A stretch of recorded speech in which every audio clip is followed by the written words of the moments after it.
some pagkalay pagmamahal, welcome to our 1055 devotion, Apostle Samuel Gomez from Majesty. At ang ating pong natin ngayon ay mangkumugaan ng seal of the Lord. Ngayon po ating Bible verse itong sa Isaiah chapter 9, verses 6 to 7, at buksan po natin ang ating puso at isip sa mga walang salita. Sabi na, for us a child is born, to us a son is given, and the government will be on his shoulders, and he will be called Wonderful Counselor, Mighty God, Everlasting Father, Prince of Peace. Of the greatness of his government and peace there will be no end.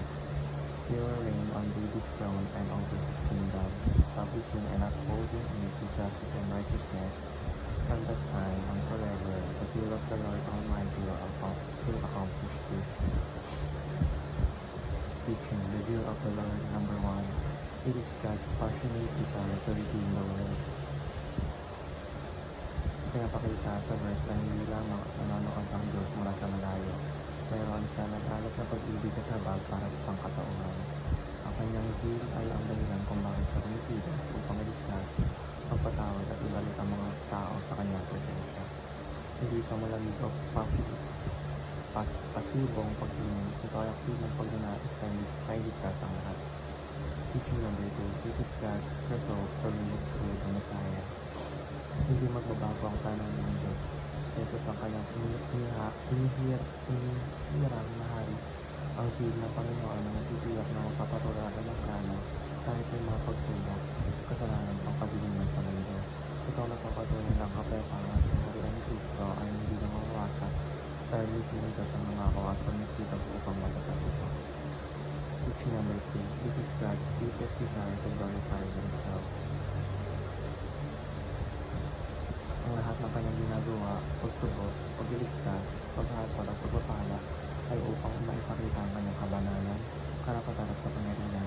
Ang sila Panginoon ang para ipakita sa mundo kung sino siya, isang Diyos sa tapat, makapangyarihan at karapat-dapat sa papuri. Application number 1. Know what makes God happy. Bilang mga mananampalataya, mahalaga na kilalanin kung ano ang mga nasa puso ng Diyos. Katapatan, pag-ibig, katarungan, kabutihan at pagsunod. Application number 2. Align your goals with God's passion.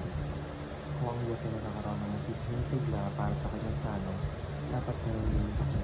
Ibig sabihin, inuuna natin ang kanyang kakayaan kaysa personal na ambisyon.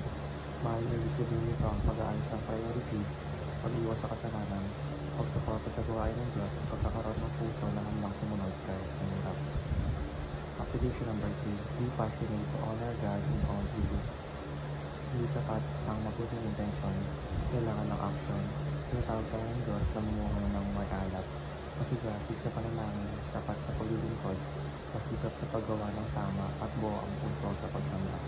Kaya na masisigla ng Diyos sa kanyang demonyo, tinatawagan na rin tayo na maging masigasig sa pagiging tapat sa kanya.